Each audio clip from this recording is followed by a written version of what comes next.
और जब लक्ष्मण बोलते हैं कि बस 1 मिनट में अपनी बात खत्म करूंगा, तो मैं समझ जाता हूं 20 मिनट और। तो किसी गिल्ट में रहने की जरूरत नहीं।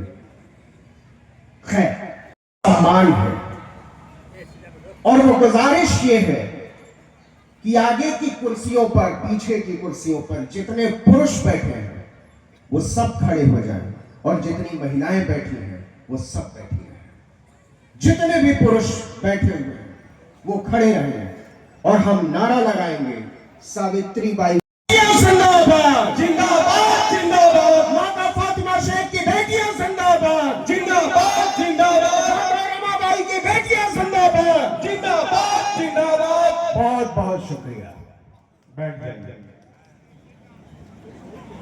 पता है मैंने ये क्यों किया?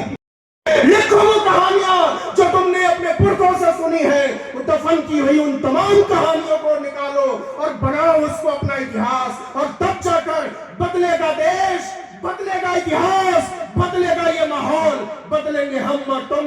ये जिम्मेदारी हम पर और आप पर है कि अपनी बेटियों को, अपनी लड़कियों को कहानियां, कविताएं, इतिहास लिखने के लिए प्रोत्साहित करें।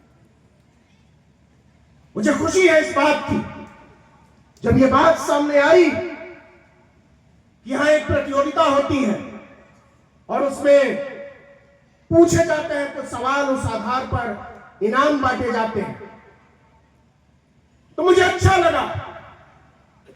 लेकिन मेरी चिंता दूसरी है, मेरी फिक्र दूसरी है। और मेरी फिक्र यह है कि क्या वाकई इस तरीके के कार्यक्रमों से कुछ बदलता है? क्या वाकई 100, 50 हजार, 2000 लोगों के सुन लेने से कोई बात बनती है?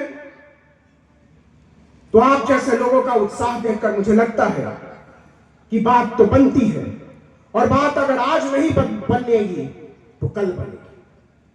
लेकिन जो बात है कि मेरे सामने लिखा हुआ संविधान भारत की आत्मा है, बात है कि इस आत्मा को मारने की कोशिश हो रही है। तो क्या आत्मा को मारने की कोशिश से आत्मा मर जाएगी? और संविधान की आत्मा क्या है?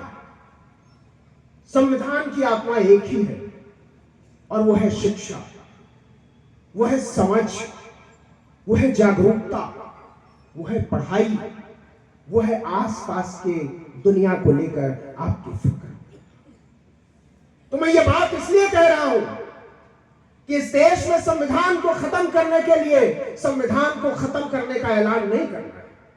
इस देश में अगर संविधान को खत्म करना है, शिक्षा को खत्म कर दो, संविधान अपने आप खत्म हो जाएगा। आप इस देश के नौजवानों को, दलितों को, पिछड़ों को, आदिवासियों को, लड़कियों को पढ़ने से रोक दो, स्कूल जाने से रोक दो, विश्वविद्यालय जाने से रोक दो, पीएचडी करने से रोक दो, कहानियां, कविताएं लिखने से रोक दो, जज, वकील, डॉक्टर होने से रोक दो। संविधान खत्म करने की जरूरत नहीं है, वो हो जाएगा। इसलिए कहता हूं कि अपने आप को बचाओ।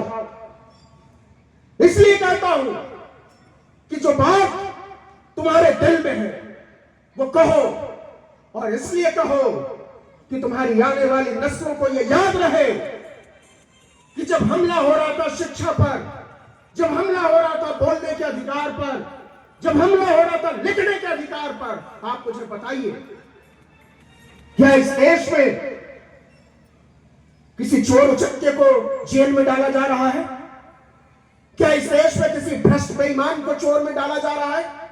लाखों करोड़ की बेईमानी के सबूत मिले हैं। पॉलिटिकल पार्टियों को चंदा दिया गया, हजारों करोड़, चोर की तरह पूरी तरीके से ढिठाई के साथ, और चोरी के पैसे से, बेईमानी के पैसे से, मक्कारी के पैसे से बनी हुई सरकार देशभक्ति का सर्टिफिकेट बांट रही है, ईमानदारी का सर्टिफिकेट बांट रही है, हमारे और आपके सोच समझ का सर्टिफिकेट बांट रही है। तो सवाल है कि वो सरकारें हमारी नागरिकता के बोझ को खारिज करेंगी, वो सरकारें हमारे अस्तित्व के बोझ को खारिज करेंगी, वो सरकारें हमारी सोच समझ और सपनों को खारिज करेंगी, या हम सब मिलकर ऐसी सरकारों को खारिज कर देंगे। ये बैठकर तय करना है हमको और आपको। इसलिए मेरे दोस्तों, मेरी माओ, मेरी बहनों, मेरे बुजुर्गों, ये सोचना कि इस तरह के समारोहों के बाद क्या आंदोलनों में तब्दील होते हुए जो विषय हैं वो यही रुक जाने चाहिए। और ये बात अगर लोग पढ़े हुए हैं, बिना मुकदमा शुरू हुए, वो कौन लोग हैं? वो पढ़ने वाले लोग हैं, वो पढ़ाने वाले लोग हैं, वो लेख लिखने वाले लोग हैं, वो सोचने वाले लोग हैं, वो भाषण देने वाले लोग हैं, वो कविता करने वाले लोग हैं, वो कहानियां लिखने वाले लोग हैं, वो हमारी और आपकी चिंता करने वाले लोग हैं। हुकूमत किन लोगों से डरती है? वो डरती है बात करने से।